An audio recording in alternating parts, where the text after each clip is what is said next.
Thank you, Sister Grace. Happy Mother's Day po sa ating lahat. Hello. Para wala nag-respond, no? Happy Mother's Day po.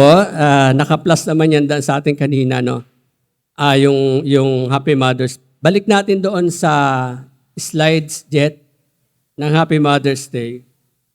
Yung una, pagmasdan natin yung slides dyan. Ayan. Ano nakita nyo? Ayan. So, lumaki ang tiyan, tapos may inalagaan, tapos may pinalaki. Happy Mother's Day. Ngayon, ang akin pong message ay, here is your mother. Ito po ay sinabi ng Panginoon kay Tiyan while he was on the cross. Nakapako siya doon, nagkakaroon ng agony. Isa ito sa mga 7 words of Christ on the cross. No, yung word na, here is your mother. And today, I'm also telling you today, here is your mother. Tingnan nyo kung katabi nyo siya. Ayan, tabi-tabi na sa mga nanay. Ayan. Tingnan nyo siya, here is your mother.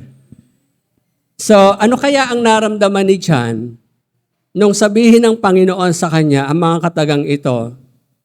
Look, here is your mother. Sa Amplified Version kasi, nilalagyan nila ng additional parang semi-interpretation or para mas magkaroon ng diwa yung sinasabi ng passage.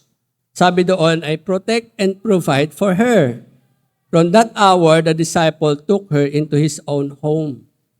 How at paano kaya tinanggap ito ni John since hindi naman siya talagang biological mother ni John?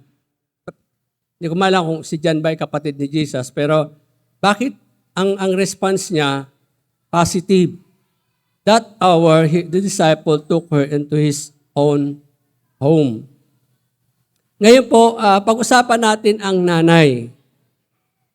Sabi rito sa being a mother is a multifaceted experience that defies simple definition. Pag pinadefine sa atin ng nanay, minsan sabi natin ay nanganak, nagbuntis, nagdala ng pero mas malalim pa doon. No, it compasses a wide range of emotions, responsibilities, and joys. Binibigyan ko lang po ng definition para ma-appreciate natin si nanay. Bakit kasi tuwing Mother's Day lang sila ina-appreciate? Hello? Ayan. Tapos, what does it mean to be a mother? These questions are challenging to answer as they are simple as yes to give birth. Pero paano hindi nag-give birth? Yes to adopt children. Yes to have a family. So, hindi lang talaga yung nag-give birth ka, pero meron kang inampon, doon din papasok ang salitang motherhood. Or meron kang inaalagaan. No?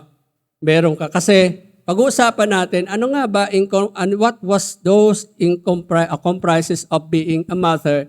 And in response to that, paano natin sila bibigyan ng tribute? At ang tribute, hindi lang dapat maging every Mother's Day. So yan po. But being a mother is also about much more than that. Much more than giving birth, not much more than adopting a child or having a family. There are some large, overwhelming, and beautiful peace at the center. Ito ay kinuha ko po sa isang article. At the center of motherhood that is so hard to put words to. Talagang napakahirap i-explain. Lalo na kung ako mag-i-explain. Di ko kaya explain ng pagiging mother, no? It is a feeling, not an explanation. Kaya it is very difficult to explain. Maybe that peace is best called love. If so, it is truly unique love reserved for the mother-child relationship. And when you felt it, you know it. The meaning of being a mother is virtually endless. A mother is a protector, disciplinarian, and friend. A mother is a selfless, loving human who must sacrifice many of their wants and needs for the wants and needs of their children. A mother works hard to make sure the child is equipped with the knowledge, skills, and abilities to make it as a competent human being. Being a mother is perhaps the hardest, most rewarding job of a woman will ever experience, according to Susan Diranarian. Tanggap ba natin? Walang makasagot ng mga anak no? Totoo po. Kasi sabi natin, mothers knows best. Pero what does the mother give na dapat din nating i-give back as our pay tribute to them? The mother, saan ba? Ayan. And then, tanong pala, why did Jesus instruct John to take Mary as his own mother? It entails responsibility and understanding of a mother. Hindi naman tatanggapin ni John yun kung hindi niya ina-accept ang responsibility at pagkakaintindi sa salitang nanay na pinagtatagubilin sa kanya. So, ano ang ibinigay ni nanay na kailangan nating i-appreciate and at the same time, gawin din natin sa kanila ito? Una, sabi dito, look, here is your mother. Sabi ng Panginoon. Our mother gave ample, hindi lang give, no? Spend generous time for his children. Tama ba? 9 months. Nung una, hindi pa nahihirapan maglakad. Kasi nung 3 months, hindi pa. Pero kapag dumating na sa 6 months, 7 months, hindi mo alam kung paanong pwesto ang pagtulog, no? Paglalakad. Tapos, dati sexing maglakad, ngayon nauuna yung Ganon. So, 8 months, tuloy-tuloy yon. Panahon yon. Kakainin niya, dapat niyang kainin para lang sa anak niya na nasa loob ng sinapupunan. Kailangan niyang ingatan ang sarili niya na huwag magagalit para yung anak hindi ma-disturb sa emotion niya. Ano pa?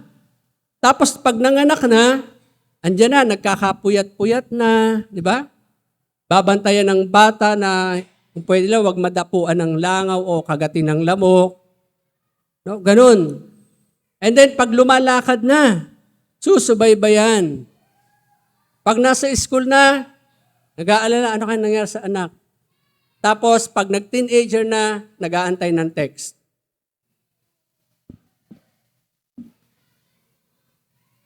Our mother spend generous time for us, her children. Hindi lang po, patsi-patsing oras, hindi patak-patak na oras. Alam niyo ba, pag lumabas na ang bata sa bahay, pag siya yung nakakasama na sa mga kaibigan niya, oras ang ginugugol sa pag-aalala. Lalo kung hindi nagte-text. Hindi na makatulog. Oras na ang ginugugol to pray. Lord, ingatan niyo po ang anak ko, nasaan man po siya ngayon. Ilayo niyo po siya sa mga taong magpapahamak sa kanya. Nagbibigay ng panahon na hanapin kapag hindi na makita. Our mother spend generous time for us, her children. Paano natin bibigyan siya ng tribute? How can we be giving them tribute? Spend it with her. Spend time with your mother. Alam niyo po, kahapon naglibing ako ng isang nanay. Nakakalungkot siya. Pinagmamasdan ko po yung mga bata, hindi sila umiiyak, pero nakatanaw sila sa malayo. Ang tatay ay talagang umiiyak siya, pero ang mga anak tulala. I do not know what was running in their mind, pero hindi sila tumitingin sa kataol ng kanilang nanay. Sumilip na yung mga tao, hindi sila tumitingin. Ano kaya nararamdaman nila? Hindi pa rin nila siguro makomprehend, wala na ang nanay ko, hindi ko kayang tanggap. Then wala nang oras para sabihin pa na, Nay, I love you. Mahal ko kayo. Now, children, mga anak, Kailan yung huli na nag-spend ng time kayo sa nanay? Do you enjoy spending time with your mother? Or kapag magkasama kayo, puro na lang away?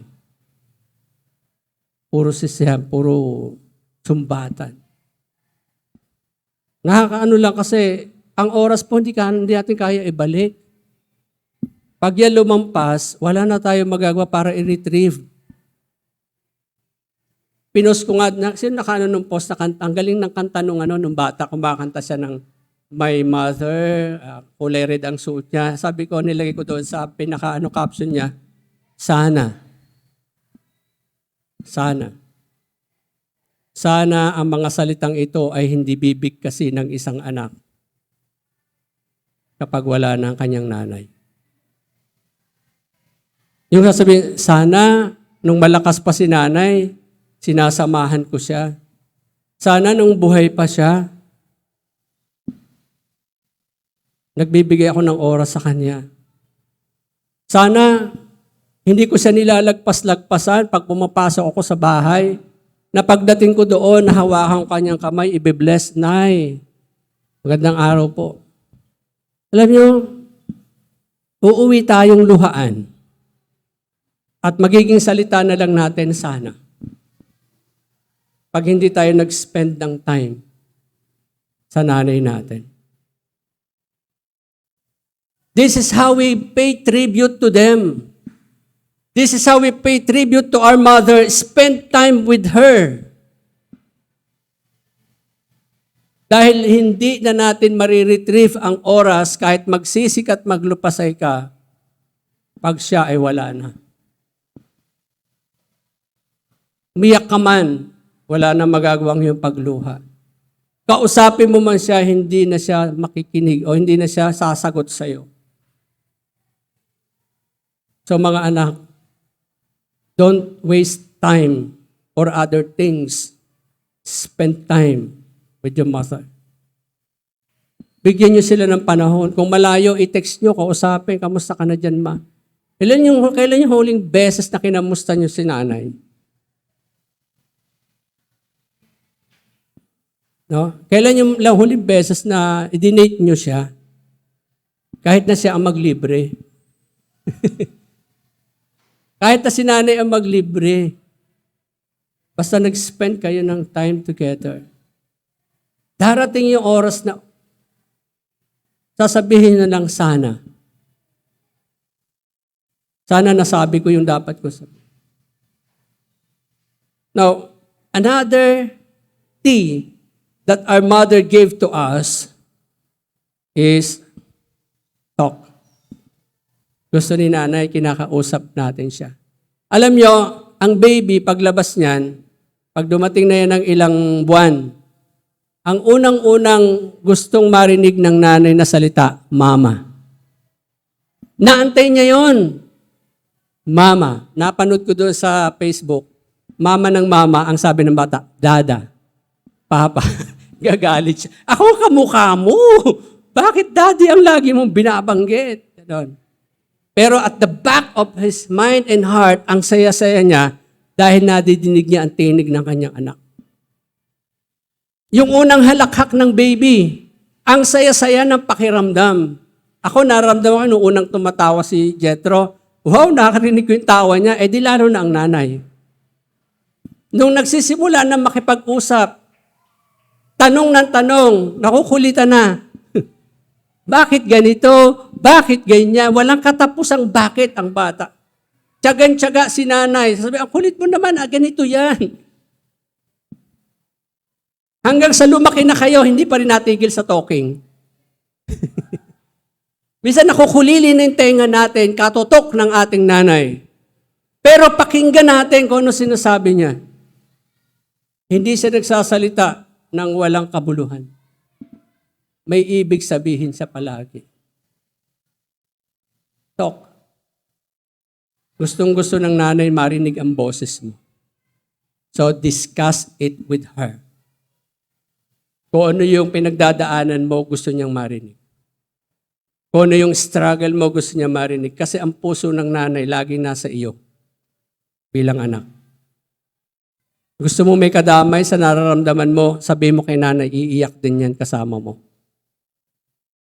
Talk to your mother. Kailan yung huling kinausap nyo sila? Baka yung huling pag-uusap nyo, nagtalo pa kayo. Hindi talking yun, arguments. Ang sinasabi po, talk, conversation. Discuss the issue of your life. And the mother will also discuss the issue of her life para magkaintindihan tayo. Hindi po kasi tayo magkaintindihan kapag hindi tayo nag-uusap. Ang lahat po ng bagay ay nadadaan sa pag-uusap. So, sabi ni Lord Jesus, here is your mother. Spend time with her. Talk to her. Kasi she is in agony of losing me. Hindi ko na siya makakausap. Hindi na ako makapag-spend ng time sa kanya. Diyan, ibibigay ko sa iyo ang pagkakataon na hindi ko magagawa, gawin mo sa kanya. Comfort her. Kailan yung huling words of comfort and encouragement na ibinigay nyo kay nanay? Nakapagbigay ba kayo ng comfort o words of encouragement kay nanay? O ang bawat binibitawan nating salita nakakapagsakit sa kanyang puso? Yung parang tinutusok lagi ang kanyang puso, nasasaktan siya. Pag siya po ay wala na, hindi nyo siya makakausap. Kahit sabihin nyo lahat ng inaing nyo, hindi niya na maririnig. Now is the time to talk to your mother. Sa husband, ganun din. Talk to our wife, the mother of our children. Alam na natin ang sakripisyo ng nanay. Taon-taon pinag-uusapan natin yan. Taon-taon lagi natin binibigyan ng tribute. Alam na natin yan. Pero paano tayo nagre-respond? Sa itinuro sa atin, sa nalaman natin ng mga sakripisyo niya, paano tayo nagre-respond? Pag nagkakasakit ang anak, hindi natutulog. Di mapakali. Pag hindi kinakausap ng anak, nag-aalala ano na nangyayari sa kanya. Talk to your mother. When was the last time that you had talked with your mother? Huwag nating hintayin na hindi niya tayo maririnig. Huwag nating hintayin na wala na tayo maririnig na salita sa kanya. Kung may marinig man tayong salita, listen carefully. Do not resist. Hindi nyo pakinggan kung anong mga sinasabi. Pakinggan nyo kung saan nanggagaling ang kanyang puso habang siya nagsasalita. Sometimes words are hurting us, pero mas nasasaktan sila sa mga nasasabi rin nila sa atin. Pero ang pinanggagalingan ng kanilang puso, yun dapat doon tayo pumunta. Bakit nasabi niyang ganun? Nag-alala siya ng sobra-sobra. Hindi ka nagte-text. Hindi ka tumatawag. Siyempre, pag uwi niya, bunga ng pag-aalala niya, instead na kamustahin ka, nagsasabi, saan ka pa galing? Di ba? But, ang nagiging natin ay re-respond tayo ng mali. Instead na, Mami, relax. Alam ko nag-alala ka. Sorry. Hindi ako nakapag-communicate sa'yo. Tapos ang usapan. Tapos sabay niyong yakapin. Hindi ko na po ulitin. Pag nagsalita kayo, hahaba ang arguments. Walang mananalo sa nanay. Dahil simulang bata kayo, kinakausap na kayo niyan. She is doing the talking. So don't argue with mothers. Listen to your mother. Talk to her. Discuss your issue. Discuss things na gusto niyong malaman. Discuss things na gusto niyong sabihin sa kanya. She will listen. She will listen. Then, pangatlo, sabi ng Panginoon kay John, took her. Kunin mo siya. Ano ibig sabihin nun? Gaano ba mag-alaga ang nanay? Dito lahat tayo ay naalagaan hands-on ng nanay. Sino rito hindi naalagaan ng hands-on ng nanay? Nagtatampo. Di man lang ako napalitan ng diaper.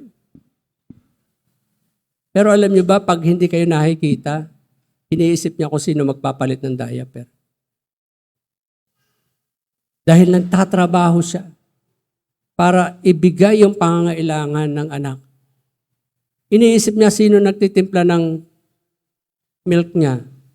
Baka malagyan ng kung ano-ano at ma-hospital siya. Hindi rin siya kampante. Pero sinasakripisyo niya yung nararamdaman niya para ipakita sa inyo na inaalagaan kayo, ganun nga lang sa paraan na kailangan i-provide ang kailangan niyo. Pag may dumapong lamok, ano gagawin? Tatampalin bang ganon? Hindi, masasaktan yung bata. Gaganunin niya, dahan-dahan niyang papalisin yung lamok. Pag may sakit, hindi maintindihan ng pakiramdam. Kinukwento ko nga sa inyo, pag may sakit, nung maliit si Jet, nung may sakit yan, tinutulugan ko yan. Hanggang minsan ay umiyak siya ng kalakas-lakas kasi natumba ako head to head. Tulog na tulog siya, may lagnat, na head to head ko siya. Kasi natumba ako ng paganon sa kanya, sa sobrang antok. Nakatulog ako, nakaupo, bumagsak. Ang lakas na iyak niya. Tayo agad si Pastora. Ano nangyari? Ako na lang magbabantay. 1 week na may lagnat, 1 week hindi matutulog ng maayos. Grabe yung pag-aalaga ng nanay. Hindi kayang tumbasan kung paano mag-alaga si nanay. So, our mother tend us so much. Care us so much. Ano ngayon ang magiging tribute natin sa pangangalagang ito ni nanay?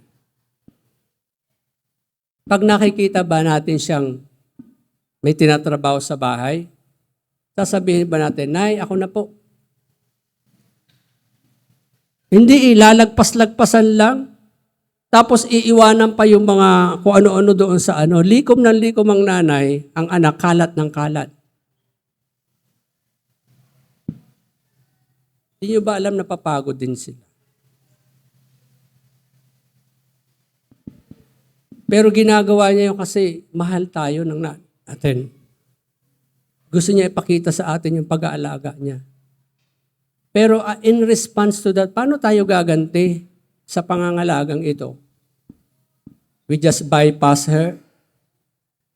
Di man lang natin kakamustahin. Masama pala loob niya. Napagod pala siya. May masamang nararamdaman. Matamlay na, hindi pa tatanungin ng anak, Nay, bakit kayo matamlay? Tapos nung wala na siya, dadalahan ng flowers, bibigyan ng kung ano-ano doon sa puntod, mabangong, yung mabangong kandila. Nung nabubuhay, kahit ano yun, tawag sa kandilang maliit, na puti, asperma ba yun? Hindi wala maabutan. Kahit kampupot na bulaklak, hindi maabutan. Gawin natin ngayon, habang andyan pa sila.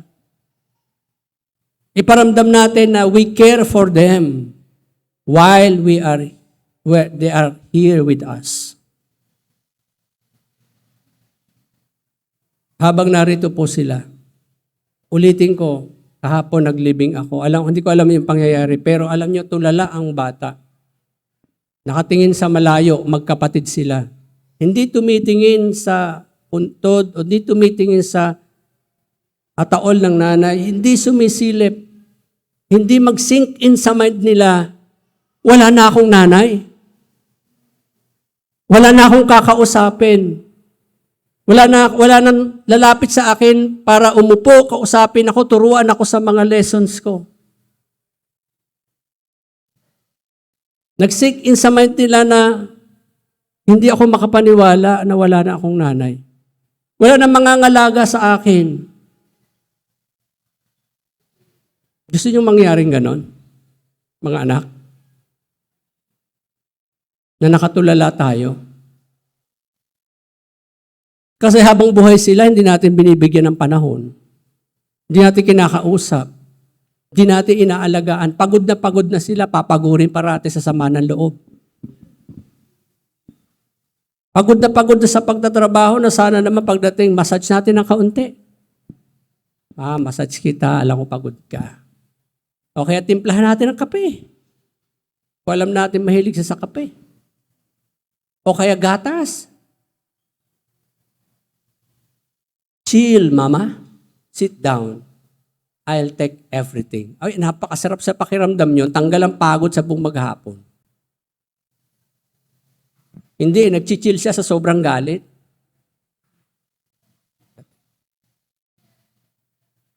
Huwag nating sayangin ang panahon. You cannot retrieve time. Ngayon ang panahon para pangalagaan natin sila. Alam niyo, kahapon din, sabi nung nanay, nung bubuhatin na yung ataol, wag, babantayan ko muna siya. Grabe, ayaw niyang bitawan. Wag, babantayan ko muna siya. Nanay, napakasakit sa nanay na anak niya yung dinadala doon sa libingan. Tapos sinasabi niya, pinagamot ka naman namin, bakit di ka gumaling? Grabe. Napapaiyak kami doon, sabi ng nanay na ganoon. Gano'n ka painful. Na yung mahal niyang anak din niya na rin maaalagaan. Kaya mga anak, lahat tayo may nanay dito. Maliban na lang siguro kay Brother JR na kinuha na ng Panginoon. Pero ginawa nila ang lahat para iparamdam sa nanay nila sa huling pagkakataon, andyan sila, inaalagaan. Huwag natin, baka yung mga magulang matatakot tumanda. Dahil hindi nila alam kung anong mangyayari sa pagtanda nila. Mga anak, huwag nyo hayaan matakot ang mga gulang sa pagtanda. Dahil naniniwala sila na hindi nyo sila pababayaan pag matanda na sila. Then, give it to her. Give your care now. Asikasuhin natin sila. Pagod sila, asikasuhin natin. Kamustahin man lang natin. Abutan natin ng malamig na tubig pagdating. Pag nakaupo siya at nakasandal, ganyan-ganyan nila yung balikat, okay na yan. Masaya na siya doon.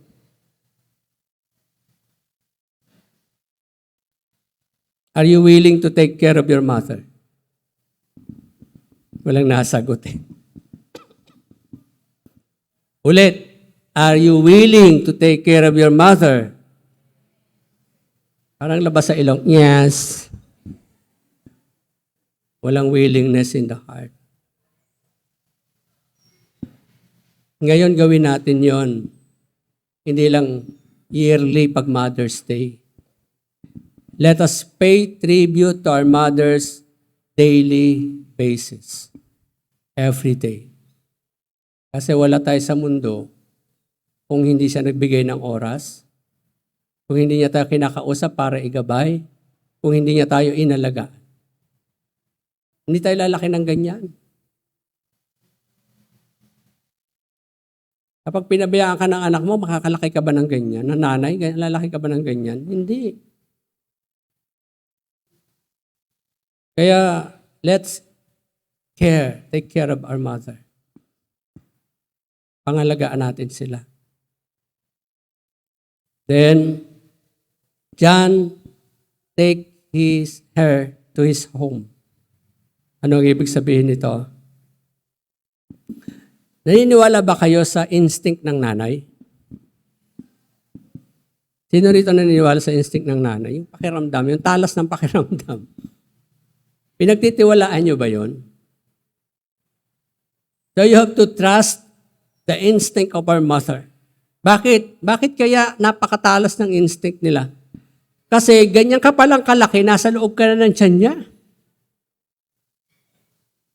Habang lumalaki, nagkakaroon ka ng parte ng katawan mo for 9 months, alam na alam niya ang galawan ng bata, ng mga sa paligid niya. So, kapag may sinabi siya, parang, anak, pag-isipan mo kaya, parang ganito ang aking pakiramdam. Pag-isipan niyo po. Trust by instinct. No? Pagtiwalaan natin.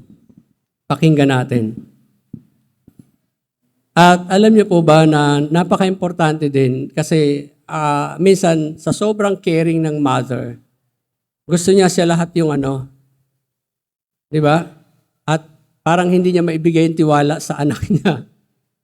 Pero nanay, bigyan din natin ng chance na ma-express ng anak nila yung kakayanan nila, may enhance yung kakayanan by trusting them also.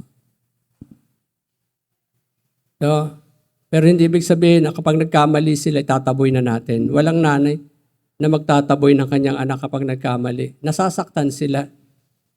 Sasabihin lang nila yan, pero in reality, hindi nila kayang gawin. Why? Because big part of her being mawawala kapag ang anak niya hindi niya nakikita. So, let us trust our mother's instinct. Defend on her instinct. Kumbaga, depende tayo doon sa kanyang instinct. Pagtiwalaan natin paminsan-minsan. Pero hindi naman not all the time kasi hindi naman perfecto ang mga nanay. What I mean is, there is some part in them that is natural na sa kanila lang yun, wala sa tatay. Kasi ang antas ng sensitivity ng mothers. Hindi katulad ng tatay. Kulang kami sa sensitivity. Sa amin, sabihin nyo para alam namin. Si nanay, napakatalas ng pakiramdam. Kaya minsan, pinapadaan niya sa pakiramdam. Mga anak, pag narinig nyo kumakalampag na yung mga plato, lapitan nyo na. Nay, relax. Ako na po dyan. Pag yung mga kaldero parang may tao sa loob na may nagwawala, kunin nyo na si kaldero. Kasi doon nila pinaparaan yung nararamdaman nila. Hindi sila direct sasabihin sa ito yung So be sensitive on that. Trust on our mother's instinct. Do you trust her instinct, mga anak? Lalo na mga babae. Nako, makinig kayo kay nanay nyo pag kayo mga babae. Pag yan ay may nakita sa lalaki na, anak, sigurado ka sa kanya? Mag-isip ka. Mag-isip ka. Pag sinabi ng nanay, sigurado ka sa kanya? Pag sinabi ng anak, sigurado ako sa kanya. Ayun. Sige lang. Alam niyo, nakakatuwa. Sabi ng isang anak na babae, narinig ko lang. Sabi niya, kasi kausap ko siya, kasama yung mama niya. Sabi ko, na siya, parang 20 years old na yata. Wala ka pang boyfriend? Ang sagot niya, hindi pa po ako magbo-boyfriend kasi hindi ko pa nakikita ang lalaking hihigit sa katangian ng tatay ko. Aray. Grabe. Sabi ko, napaka-proud naman ng tatay talaga nito. Na hindi siya magbo-boyfriend hanggang hindi niya nakikita sa lalaking yon na mas maano pa yung katangian sa tatay niya. Ibig sabihin, yung antas ng pagtingin sa tatay, ang taas. Kaya, sabi niya, pag mag-aasawa ako, dapat katulad ni tatay or masigit kita.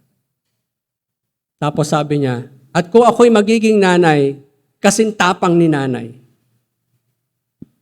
Sabihin, kayang harapin lahat ng hamon. Yun ang sabi niya. Grabe, ang sarap pakinggan. Narinig na ba natin sa anak natin yun? Nasabi niyo ba sa nanay niyo yun? Nay, pag nakasawa ko, gusto ko katulad mo. O baka, ayaw ko ng katulad mo. Dalawa lang yun. It's either may problema, talaga may problema yon sa gitna. Hindi mo lala kung sa side na to at sa side na to. But in both ways, you have to talk and discuss. Di ba kanina, talk, discuss? Do you trust her instinct? Ngayon, may tanong ako dito. Sabi nila, Mother knows best. Ang sagot ko, maniwala ka. Makikita mo. Maniniwala ka ba? Makikita mo.